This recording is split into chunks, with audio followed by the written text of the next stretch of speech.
For this video, we are talking about and explaining arousal. Arousal is a state of awareness and anticipation of an individual that prepares the body for action.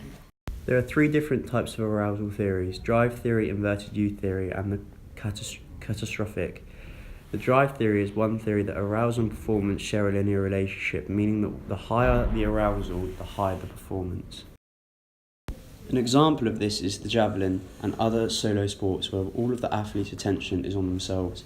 It also shows that elite athletes that come with high skills have a dominant positive response, and beginner athletes that come with low skills have a negative dominant response.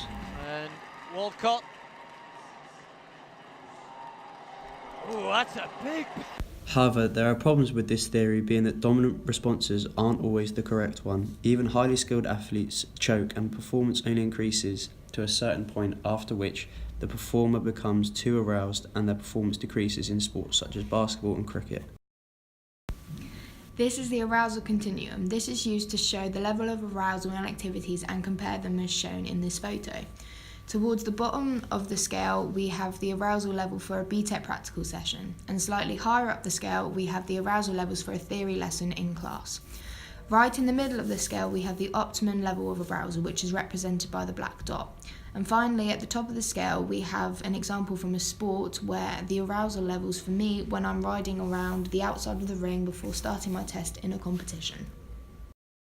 The second theory is the inverted U theory. This theory suggests that there is an optimum level of arousal before performance decreases.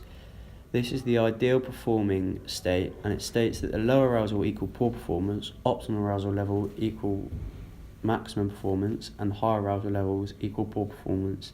However, there are problems with it, stating that the optimum level of arousal doesn't always occur at the midpoint, as well as the optimum level depends on the type of performer, as well as simple and complex tasks require different levels of arousal. An example of this theory is a basketball team getting psyched up before a game and then during and at the end of the game.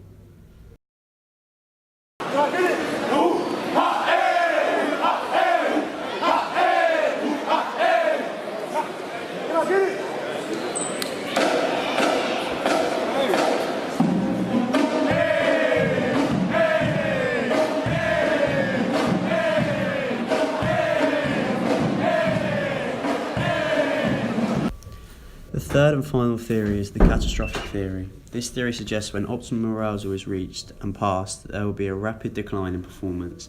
However, there are problems with it, starting with it is affected by high arousal, and an individual has high levels of cognitive anxiety, as well as high levels of cognitive anxiety don't always equal a rapid decline, which can have a positive effect on performance. An example of this theory is when Mike Tyson bit off the opponent's ear after he reached and passed his optimum level of arousal. Out of the three theories, we decided that the best one was the inverted U theory. For us, this theory came out on top because we were able to relate it to the most situations in both sport and our lives, meaning that is the most tested theory and the most commonly used theory, which makes it the best theory overall.